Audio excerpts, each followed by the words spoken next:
everything's good. Oh my gosh, that's awesome. Yeah. We're back with another Hometown Girls episode, and this time we're here with Laura of Charlotte and Lily. So we're going to start off and let you tell us a little bit about Charlotte and Lily and yourself and what brought you to Myrtle Beach.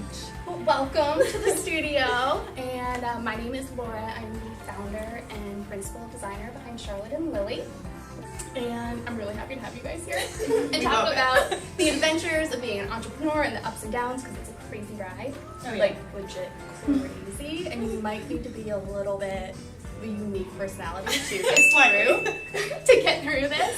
But anyway, the studio here, I'm literally like looking around the walls right now, and on display right now, on video, and for everyone to walk in, this is literally my heart and soul and life savings on display.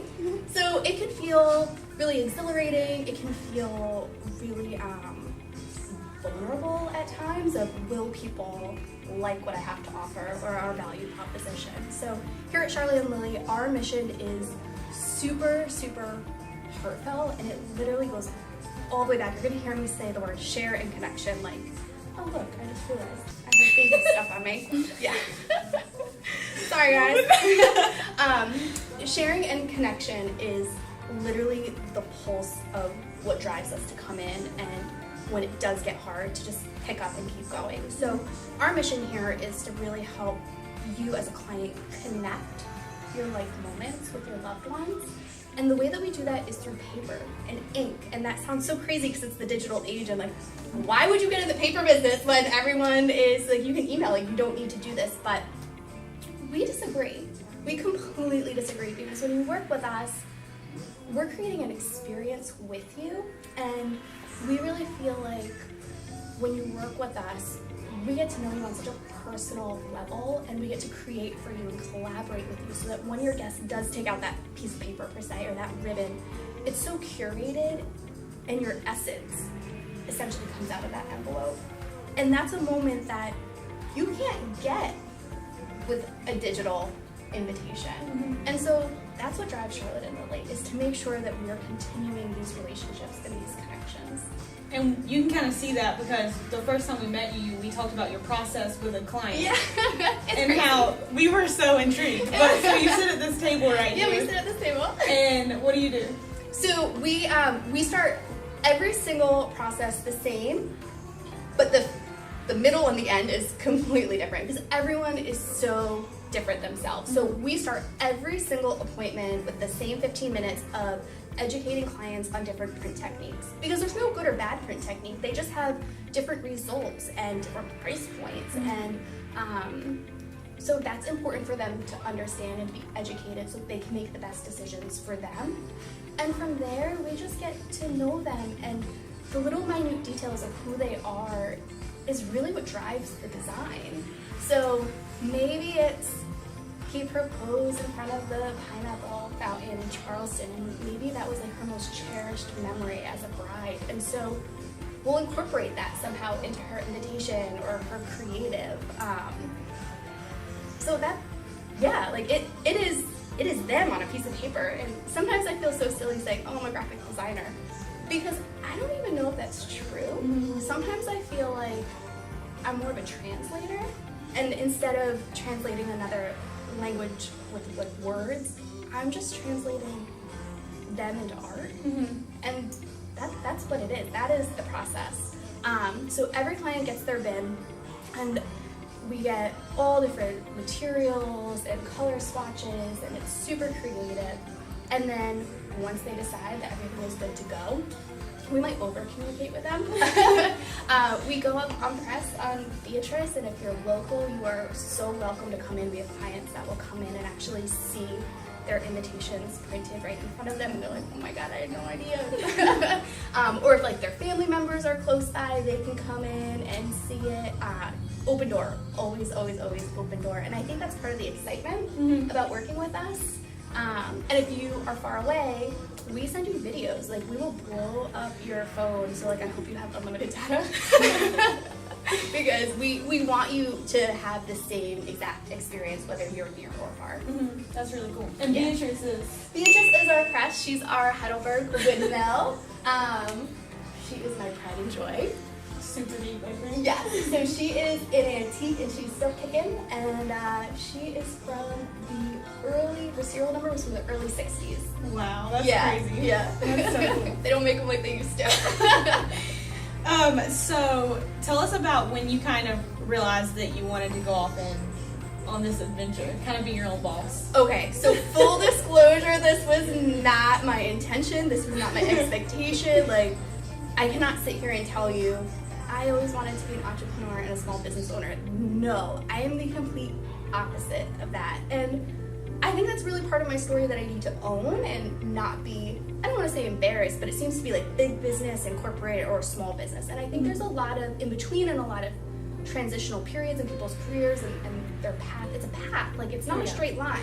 Mm-hmm. So my background is corporate through and through, and that's what I wanted it to be. I am the really, really lucky one that out of college landed my dream job and my dream career, and I did work for a large corporation in-house, and we did product development and design and brand management and merchandising, and I mean, I was living my corporate dreams and I was climbing this ladder, and I had no desire to leave at all. Like, I was a happy little clam, and I was really proud of what I was doing, and it was very fulfilling. And as you climb the corporate ladder, I did notice that, and rightfully so, it becomes a lot more about the financials, and you're not in the trenches as much, and that's okay, and that's what is needed for the business to move forward. But I really missed the creativity. So as I was climbing and as we were doing more spreadsheets and high-level strategy, I missed the connection of the design. But not only that, I started to wonder, okay, so I have all these demographics, and I have all of this amazing data of who are we selling to, and does she like it, and what's working and what's not. But I really wanted to know who she was. And so I literally just followed the advice of a really dear friend, and she's like, just sell something online, like just put a design out there and see what happens. And it sold. And something like literally ignited in me that I did not even know that was in there. Like, what am I doing? I'm like now a small bit like, what? And I wanted to continue to know, like, who was I creating for, and that connection. And that's why I say, like, talk about the mission, like that connection is completely exhilarating. And I fell more and more in love with the concept of small business and being able to really get to know the faces and the names, and like I can literally look at all these invitations and tell you the stories behind it, and that to me was why it was okay to walk away and take the plunge a complete leap of faith and say, okay, for now I'm going to step away and I'm going to do this. That's cool. Yeah.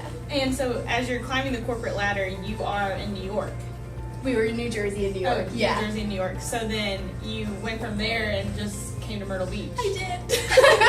And it was through your husband's job. It was. Yeah. Which is just like random. It's really crazy how everything unfolds. And so the CEO of ApartmentTherapy.com, he was a keynote speaker at this amazing Etsy event that I had went to, and he had this huge image of a canyon, and he basically said, it is a meander.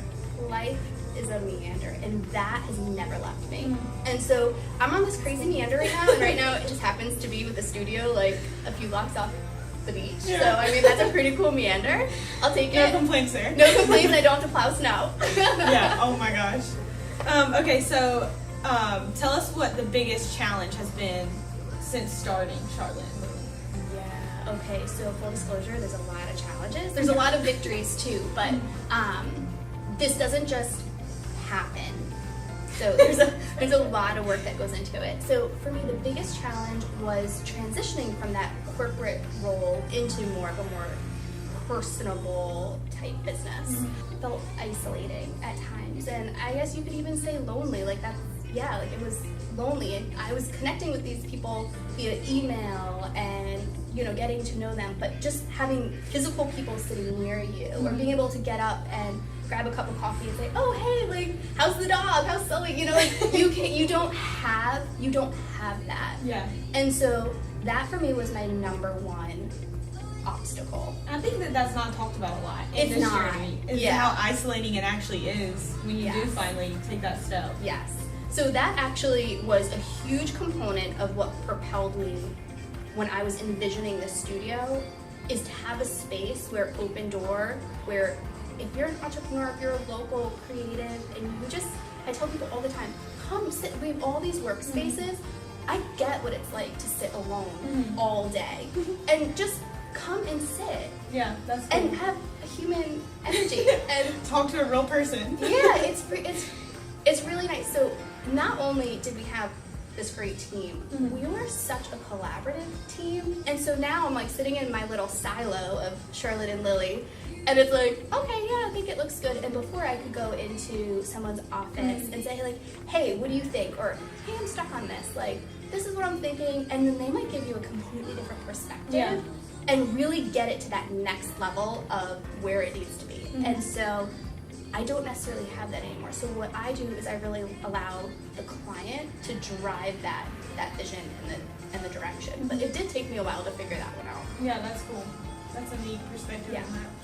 on that. So we talked about what your biggest challenge has been. What would you say your greatest achievement has been thus far?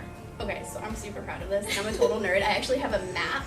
That's so I have a global map, and so we have shipped to 5 countries and 45 states. That is so cool. So when I say like we're not just Myrtle Beach, like we can still connect with you even if you're not here. And like when I think about all the different cultures and wording and color schemes and trends, like even like these micro subcultures within our own country that I get to experience, like that's amazing. It's really, That and you makes me do, happy. I mean, I know you do a lot more than just wedding invitations. But Yes. you do see a ton of that, like, subculture come out in weddings. 100%. And I always will tell my clients, you know, if I can't go to prison, or if, like, I'll print it for you. Like, yes, there's Emily Post and there's general guidelines, but the beauty of custom is if it's not offensive, we can roll with it. If it's authentic to you, why Yeah. does it have to be worded the way that Emily Post says? Yeah. I mean, there are other words in the Webster Dictionary that we can use. That's so cool.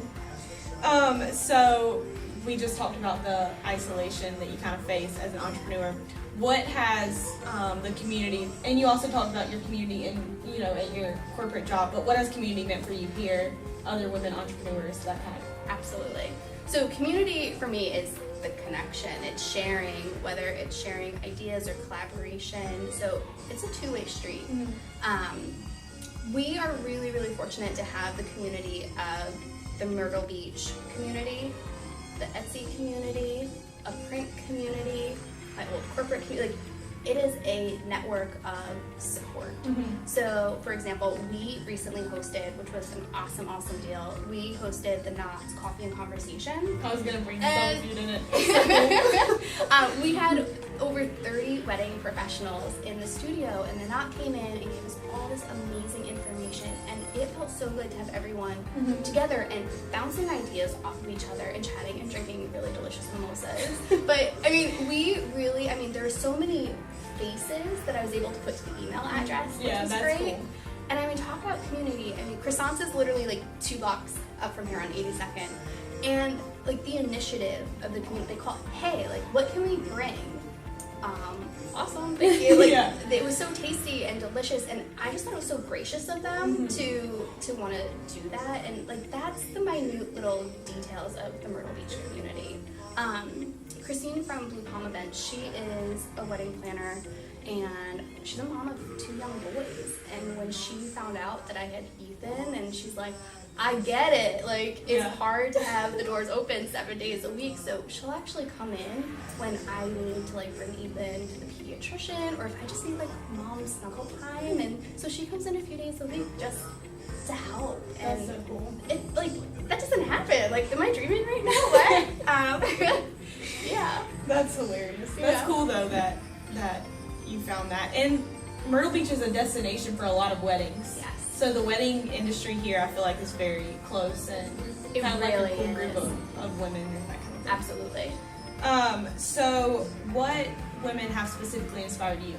Oh my gosh. Okay, so I've seen your other videos, your other episodes, and like right now, seriously, it's like all these little names are popping up. Like, I'm gonna give you a list. Just a list, that's fine. Okay, we could literally do an entire like episode like 12 of these women because like if lottery, like Mega Millions, Powerball, like I won the Female Inspiration That's awesome. Award of a lifetime. Like if I ever come back in another life, like it can't be this amazing. So I'm totally gonna forget some people. I'm sorry.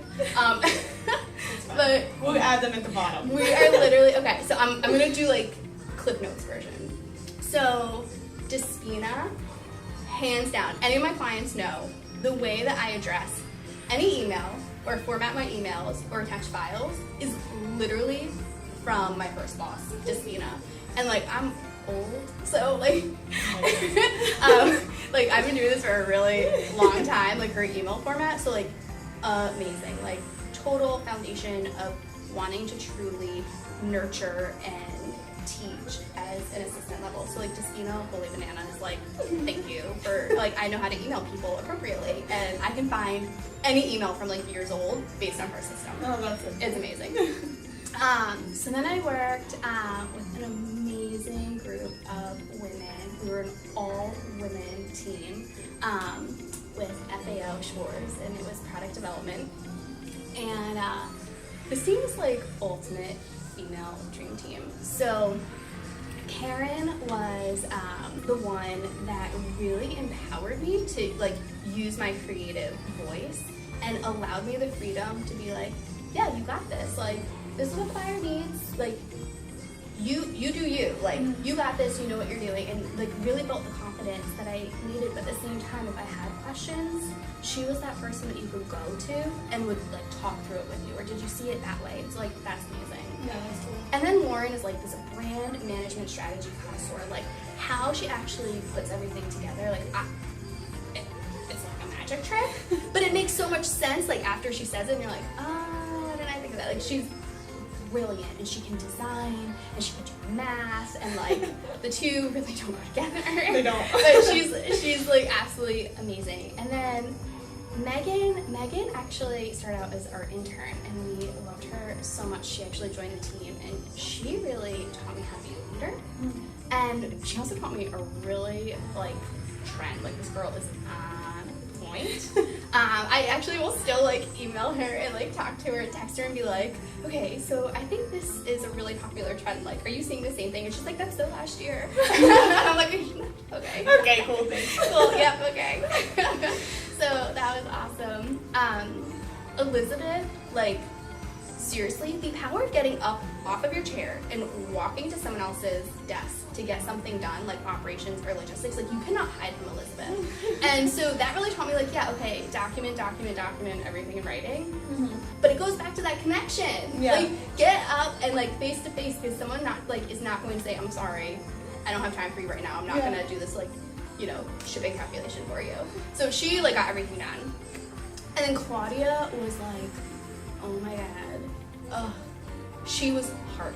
Like, she was heart, and she was the one that is like I said, this is my heart and soul. Like, she taught me that. That's cool. So that was like my FAO team. And I mean, saying goodbye to them, it like, I actually never really, I guess from a career standpoint, I said goodbye to them, but in terms of like friendships and, you know, relationships, it's never stopped. That's cool. So that's amazing. Yeah, I can't wait to see them during the holiday break. Oh, that's so cool. So then I transitioned actually into a telecom company, and it was very male dominant, and it was so different from the team that I just went to. But our CMO was Marnie Walden, and she's fierce, like in the most amazing way. And I actually had the privilege of presenting to her once. And here's the kicker: she has like a really big deal job and like real things to make decisions about, and yet she put her phone down and like literally engaged and spoke with me and asked questions and laughed, and it really taught me that no matter what level you're at, there's something really beautiful about humanity and that connection. And I will never forget being able to speak with her. I mean, that was a moment. That was a moment. Yeah, she's like Forbes, like one of the most powerful women in like business, and I'm like, so this is a really pretty case. That's awesome. Yeah, that's really neat. So yeah. that's That is literally like my abridged version. Okay, so you're gonna have to send us a list so we can just like put a little disclaimer at the bottom that the rest of the women are included. Like they're so amazing. Yeah. That's really cool. So what advice would you give to younger women who are maybe there's a younger woman wanting to get into invitations and design, or maybe just like wanting to start their own kind of thing? What's your advice to them? Write a business plan. Mm-hmm. And that sounds so scary and really boring and super businessy, and it's not. So write your business plan, and it does not need to be formal. It does not need to be shared with anybody that you don't want to see it, but it is your roadmap. So when you think, am I doing okay? Am I, should I make this decision? Should I not? You have that roadmap to say, hey, yeah, you are going to be able to make this investment in the next 1 year, 2 years. And it's about those small little minute details that in the trenches every day you're not thinking about. But when you have that plan, you can take it out and say, oh, wait, my vision or the mission statement, I am still true to that. Yeah. So I think that's really important. That's cool. We've talked a lot previously about like struggling to make those decisions when you're facing them head on, but if you do have that kind of like manual to guide you through that, it's cool. It's also hard though, being an entrepreneur, like the small business, if you don't have the veil of the corporations, when you're making those decisions, it's the veil of, well, I'm sorry, the leadership team, or like, you know, as a business, it's not best. And it's distancing yourself. But as making those hard decisions as a small business owner, and I feel like I'm really sorry, that is rough. That is hard. Like, oh my god, awkward. It is. It is definitely.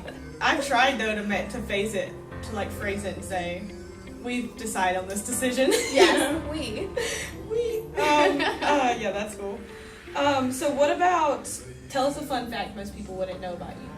Okay, so this is actually really hard. Because I'm not a very... I feel like you have so many fun facts. So, you're totally gonna laugh. My fun fact is, my nickname is Bubba Joe. I know! And you're from the north, like what?